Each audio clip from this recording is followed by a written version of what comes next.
लोकसभा के स्पीकर के साथ हमारा बैठक हुआ और एक चिट्ठी हम लोगों ने 14 तारीख को अध्यक्ष जी के पास जमा किया था।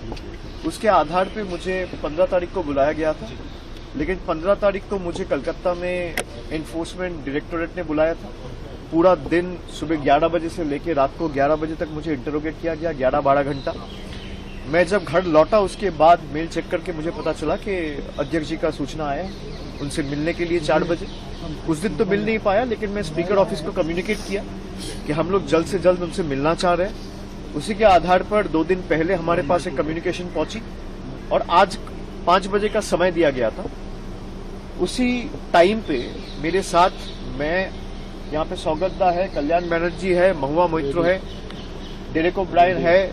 हम 4-5 लोग, डेरेक ओब्रायन राज्यसभा मेंबर है, वो पार्लियामेंट में थे, लेकिन हम 4 लोकसभा के मेंबर्स स्पीकर साहब से मिलने गए। और आज हमारे बैठक के पहले महुआ मोइत्रो आके पार्टी के तरफ से, मैं ये आपको दिखाना चाहता हूँ, आप लोगों ने पिछले 5-7 दिन का जो डेवलपमेंट है वो सब लोगों ने देखा है। तृणमूल कांग्रेस के 20 एमपीज आज से 3-4 दिन पहले स्पीकर साहब से मुलाकात किया है और उन्होंने अपने आपका एक सेपरेट ग्रुप फॉर्म करने का क्लेम किया है। 20 एमपीज का जो मैं मीडिया में देखा हूं या न्यूज पब्लिकेशंस में पढ़ा हूं, उसके हिसाब से 20 लोग जाके मिलके उनके पास ये दावा रखा है कि हमको अलग ग्रुप के हिसाब से ट्रीट किया जाएगा। फिर मिलने के 2-3 घंटा बाद हमें कहीं से पता चलता है कि उनमें से कहीं लोग 2-4 एमपीज ये क्लेम किया है कि वो एक अलग पॉलिटिकल पार्टी ज्वाइन किया है, जिस पॉलिटिकल पार्टी का नाम है national citizens party of India, जिसके बारे में किसी को पता नहीं था।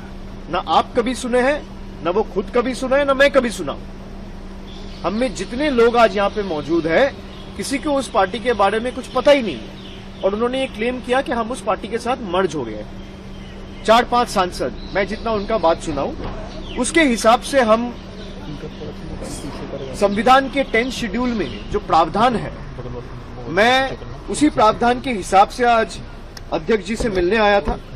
और वहां पे साफ साफ लिखा हुआ है, जो डिस्क्वालिफिकेशन या ग्राउंड ऑफ डिफेक्शन है, कि आप अगर यहाँ पे 10th शेड्यूल में 2A में आप अगर देखेंगे, साफ लिखा हुआ है कि मैं वॉलंटरीली अगर पार्टी का मेंबरशिप छोड़ता हूं तो that is one of the grounds for my disqualification from the house. अगर आप किसी और पॉलिटिकल पार्टी में शामिल हुए हो, इसका मतलब आप तृणमूल का मेंबरशिप छोड़े हो। भाई एक साथ तो आप नौकरी करता है पत्रकार का, एक साथ 2 हाउस पे तो नौकरी नहीं कर सकते, कहीं एक जगह करना पड़ेगा। तो अगर मान लीजिए आप एक सिंबल में चुन के आए हैं और फिर 2 साल बाद अचानक आप दावा कर रहे हैं कि मैं इस पॉलिटिकल पार्टी ज्वाइन कर रहा हूं, तो उसी वक्त आपका लोकसभा का सदस्यता पद चला जाना चाहिए। ये पहला ग्राउंड है। दूसरा जो उनका क्लेम है कि हम तो मर्ज किए हैं, 2/3 है, उसके जो प्रावधान है 10th शेड्यूल, यहां पे 4th नंबर जो पॉइंट है, disqualification on ground of defection not to apply in case of merger. यहां पे साफ लिखा हुआ है मर्जर तभी माना जाएगा जब 2/3 of the political party merges into another political party, not just the legislative party.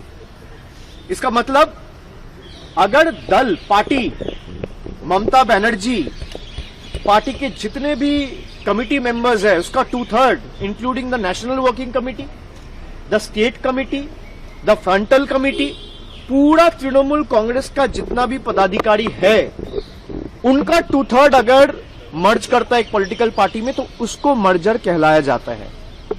अगर 2/3 एमपीज चला जाता है तो that will again lead for their disqualification. Based on that, I as a leader of Lok Sabha of Trinamool Congress, I have submitted 20 different disqualification petitions. मैं एक आपको दिखाता हूं। ऐसे 20 डिस्क्वालिफिकेशन पिटिशंस, मुझे नहीं लगता इंडिविजुअल डिस्क्वालिफिकेशन पिटिशंस पिछले कई साल में सदन में किसी ने फाइल किया है। कुछ कलेक्टिवली फाइल हुआ है। 20 सांसद के खिलाफ डिस्क्वालिफिकेशन पिटिशंस आज अध्यक्ष जी के पास हम लोग जमा दिया है कि अगर आप सदस्यता पद छोड़ के कहीं और जाते हो, जो आप में से कई लोग मीडिया में बोला है, और ये मर्जर इनवैलिड है, both are enough to disqualify you from your membership in the house. और हमारे पक्ष से हम चारों ये मांग रखे हैं कि ही इज द एडजुडिकेटर, इसका एडजुडिकेशन सारे प्रावधान के हिसाब से जल्द सुप्रीम कोर्ट का भी एक आदेश है जहां पे 3 महीने के अंदर कोई भी मामला या फैसला लेने के लिए स्पीकर को बोला गया है कि 3 महीने के अंदर या 4 महीने के अंदर वो करना पड़ेगा। तो हम लोग ने सारा केस लॉज के जितने भी हमारे पास सुप्रीम कोर्ट के जजमेंट्स थे वो कल्याणदा भी लेके आए थे, और मैं भी अलग से 6-7 जजमेंट उनके सामने उनका टेबल में आज प्लेस किया हूं। जितने भी 10th शेड्यूल लेके जजमेंट है सब इनके खिलाफ है। जो ये सेपरेट ग्रुप वाली ये ग्रुप क्लेम कर रहा है कि हमारे सिटिंग अरेंजमेंट अलग हो, हमारे लिए चीजें अलग हो, हमको अलग ट्रीट किया जाए, हमारे में से किसी को लोकसभा लीडर चुना जाए, हमारे में से किसी को चीफ विप चुना जाए, हमारे में से किसी को डेप्यूटी लीडर चुना जाए, ये हो ही नहीं सकता। सबसे पहले आप डिस्क्वालीफाई होंगे।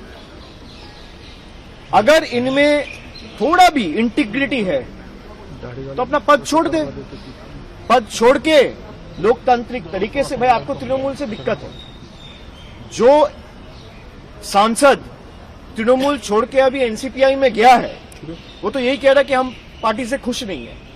भाई तो अपना पद छोड़ दीजिए, कोई मना नहीं है, कोई रोक के नहीं रखा है।